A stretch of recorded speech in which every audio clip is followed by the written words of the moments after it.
ஹே all, எல்லோருக்கும் வணக்கம். Welcome back to Keerthika talks. அரபிக்கடலில் உருவான புயலின் காரணமாக கோயம்புத்தூரில் அதிகமாக மழை பெய்யும் அப்படின்னு சொல்லிட்டு ரெட் அலர்ட் கொடுத்துருக்காங்க.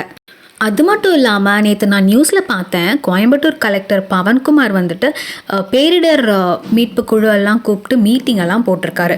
ஸோ அந்த அளவுக்கு நான் மழை வரும்னு எதிர்பார்த்தேன். அதிக கனமழை இல்லை அப்படின்னாலும் எங்கள் ஏரியாவில் காலையிலேருந்து மழை வந்துகிட்டே தான் இருந்துச்சு. ஒரு அரை மணி நேரம் மழை தூர்றது, அதுக்கப்புறம் அப்படியே நின்றுறது, அப்புறம் மறுபடியும் மழை வர்றது, வானம் மேகமூட்டத்தோடவே தான் இருந்துச்சு. எந்த மழை வந்தாலும் சரி, புயல் வந்தாலும் சரி, நம்ம தான் ஒர்க் ஃப்ரம் ஹோம் ஆச்சே, அதனால் கண்டிப்பாக லாகின் பண்ணியே ஆகணும். எனக்கு என்னமோ இந்த வருஷம் சம்மர் சீக்கிரமாக முடிஞ்சிட்ட மாதிரி ஒரு ஃபீலிங். ஏன்னா என்னோடய ஸ்கூல் டேஸ்லலாம் வந்து சம்மர் ஹாலிடேஸில் மழையே வராது. ஸ்கூல் ரீஓப்பன் ஆனதுக்கப்புறம் தான் மழை வரும். யூனிஃபார்ம் எல்லாம் கூட போட்டுட்டு டிவி முன்னாடியே உட்காந்துருப்போம், இன்றைக்கி ஸ்கூல் லீவா இல்லை இருக்குதா என்ன அப்படின்ட்டு. மார்னிங்கில் எம்டி ஸ்டொமக்கில் தண்ணி குடிக்கிற பழக்கம் ரொம்ப வருஷமாக இருக்குது. அது முடிச்சுட்டு இந்த ஹார்லிக்ஸ், இப்போது மதர்ஸ் ஹார்லிக்ஸ் வந்து குடிச்சிட்ருக்கேன். இதுக்கு முன்னாடி விமென்ஸ் ஹார்லிக்ஸ் குடிச்சிட்டு இருந்தேன். எனக்கு என்னமோ டேஸ்ட் எல்லாம் பெருசாக வித்தியாசம் தெரியாது. மேபி ஃப்ளேவர்ஸ் எல்லாம் மாற்றினா வித்தியாசம் தெரியுமோ என்னமோ. வெள்ளை சர்க்கரைக்கு ஆல்டர்னேட்டிவாக கரும்பு சர்க்கரைக்கு மாறியாச்சு.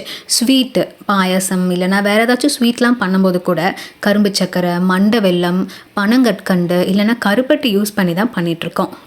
நைட்டில் இருந்தே விடாமல் மழை வந்தங்காட்டிக்கு மழை சத்தம் கேட்டுகிட்டே தான் இருந்துச்சு. எனக்கு வேறு கரண்ட்டுக்கு இது போயிடுமோ அப்படின்னு சொல்லிட்டு யோசிச்சுட்டே இருந்தேன். ஒரு 5 or 5:30 நான் எப்போவுமே எந்திரிச்சிருவேன், வீக் ஆஃபை தவிர. நேரத்தில் எந்திரிக்கிறங்காட்டிக்கா என்னன்னு தெரியல, ஒரு 7:30 மணிக்குள்ளே எனக்கு ஏதாச்சும் சாப்பிட்றணும், இல்லைன்னா எனக்கு ரொம்ப பசியாக இருக்கும். டிவியில் கூட பாருங்கள், ரெயின் அப்டேட் பண்ணியிருக்காங்க. இப்போல்லாம் இட்லி தோசை சாப்பாடெல்லாம் மோஸ்ட்டாக சாப்பிட்றதே கிடையாது. அதனால் ஆல்டர்னேட்டிவாக ஹெல்த்தியாக என்ன இருக்குன்னு பார்த்தா ஃபர்ஸ்ட் வந்து நிற்கிறது இந்த சம்பாரவை உப்புமா தான். ஒரு காலத்துலலாம் உப்புமா கிளறுனா தெரிச்சு ஓடிட்டு இருந்தோம். ஆனால் இப்போல்லாம் ஹெல்த் கான்ஷியஸ் ஆனங்காட்டிக்கு, டயட் கான்ஷியஸ் ஆனங்காட்டிக்கு இந்த சம்பாரவை உப்புமா இருந்தாலும் பரவாயில்லன்னு சொல்லி சாப்பிட்ற நிலைமைக்கு வந்தாச்சு. நிறைய பேர் காய்கறிகள் எல்லாம் போட்டு கூட சம்பாரவை செய்வாங்க. அதுக்கப்புறம் சம்பாரவையும் ராகி மாவும் சேர்ந்து களியெல்லாம் செய்வாங்க. ஆனால் எங்கள் வீட்டில் வந்து நார்மலாக சம்பாரவை மட்டும்தான், காய்கறி எல்லாம் ஒன்றும் நாங்கள் போட மாட்டோம். ஹெல்தி பிரேக்ஃபாஸ்ட்டாக முட்டையும் சம்பாரவையும் ரெடி ஆயிடுச்சு. திருப்தியாக சாப்பிட்டு முடிச்சாச்சு. சாப்பிட்டு முடிச்சதுக்கப்புறமா கொஞ்சம் நேரம் கழித்து டேப்லெட் எடுக்கணுமே, ஸோ அதையும் போட்டு முடிச்சாச்சு. இப்போதைக்கு மார்னிங்க்கு 2 டேப்லெட் தான். செடியெல்லாம் என்ன பண்ணுதுன்ட்டு எட்டி பார்த்தேன். அதெல்லாம் மழையில் நனைஞ்சிட்டு ஜாலியாக தான் இருந்துச்சு. காலையில் கிட்டத்தட்ட மணி 10 ஆயிடுச்சு. ஆனால் பார்த்தீங்களா, சூரியன் இன்னும் என்ட்ரியே கொடுக்கல. தலைவன் வேறு லெவலில் பிஸியாக இருக்கான் போல். திடீர்னு நல்ல காற்று. எங்கள் வீட்டில் இந்த மண்பானை இருக்குது, சம்மர் சீசனில் மட்டும்தான் எடுப்போம். இப்போ தான் திடீர்னு புயல் வந்துருச்சு, அதுக்கப்புறம் அப்படியே சீசனே மாறிடுச்சு. இருந்தாலும் இந்த ஒரு வாட்டி மட்டும் யூஸ் பண்ணிக்கலாம் அப்படின்னு சொல்லிட்டு தண்ணி பிடிச்சி வச்சுருந்தோம். இந்த சம்மர் சீசன் ஃபுல்லாக இந்த மண்பானை தண்ணி தான் நான் குடிச்சிட்டு இருந்தேன். சூப்பர் டேஸ்ட்டாக இருக்கும். அதுவும் அந்த வெயிலில் ஜிலு ஜிலுன்னு இது குடிக்கும்போது அப்பாடா அப்படின்னு இருக்கும்.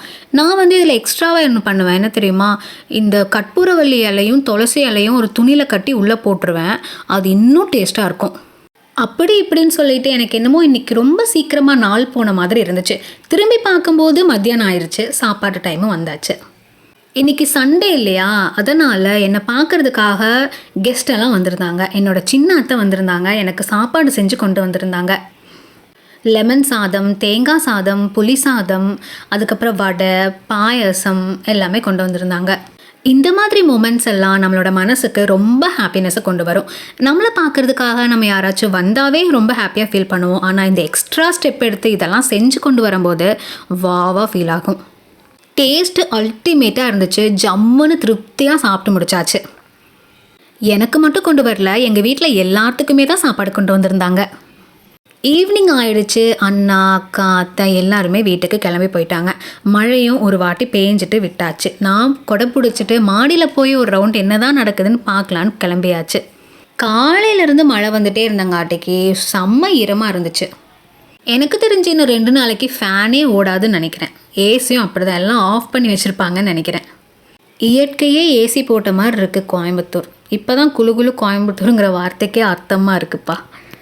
கோயம்புத்தூர்லேயே இந்த அளவுக்குன்னா நீலகிரியிலலாம் எப்படி இருக்குன்னு தெரியலை. ஆக்சுவலாக என் ஃப்ரெண்ட் வயநாட்டில் இருக்கான், நீலகிரி தாண்டி தான் போகணும்.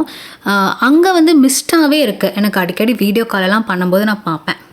மழைக்காலம் ஸ்டார்ட் ஆகிடுச்சு. உங்களோட ஹெல்த்தை நீங்கள் ரொம்ப பத்திரமா பார்த்துக்கோங்க. மழையெல்லாம் அதிக நேரம் நினையாதீங்க. இந்த கரண்ட் ஒயரெல்லாம் கீழே அப்படியே கிடக்கும். அதனால் பார்த்து பத்திரமா போங்க. ஏன்னா ரீசெண்டாக நம்ம நிறைய வீடியோஸ் பார்க்குறோம் இல்லையா, மழை தண்ணியில் அப்படியே கரண்ட் ஷாக் அடிக்கிற மாதிரியெல்லாம். ஸோ கேர்ஃபுல்லாக இருந்துக்கோங்க. அதே மாதிரி தான் ஸ்விட்சில் கை வைக்கும் போதும் கேர்ஃபுல்லாக கை வைங்க.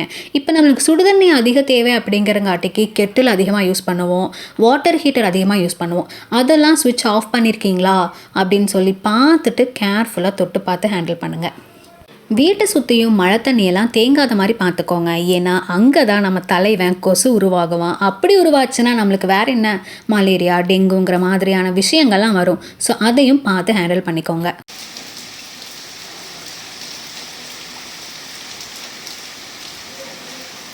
கேட்டுச்சா மழை சத்தம்? மன நிறைவாக இருந்துச்சுல்ல? இதுதான் இயற்கையோட மொழியே. இயற்கையை புரிஞ்சுக்கிட்டு வாழ்ந்தோம் அப்படின்னாவே நம்மளோட வாழ்க்கை ரொம்ப சுலபமாக மாறிடும். வேகமாக நாள் ஓடிடுச்சு. திரும்பி பார்த்தா நைட் ஆகிடுச்சு. அப்பாவும் ஒர்க் முடிச்சுட்டு வீட்டுக்கு வந்தாச்சு. இந்த அழகான மழையோட இந்த வீடியோவை நான் முடிச்சுக்கிறேன். காணொலியை முழுமையாக பார்த்ததற்காக மிக்க நன்றிகள். இந்த வீடியோ பிடிச்சிருந்துச்சு அப்படின்னா நம்ம சேனலுக்கு மறக்காமல் சப்ஸ்கிரைப் பண்ணுங்கள், லைக், ஷேர், கமெண்ட் பண்ணுங்கள். திடீர்னு ஜாமுன் சாப்பிடணும்னு தோணிடுச்சு. அதனால் ஒரு ஜாமுனே சாப்பிட்டாச்சு. இன்னொரு புது காணொலியோடு உங்களை நான் நாளைக்கு பார்க்க வரேன். Until then, signing off, Keerthika. Bye.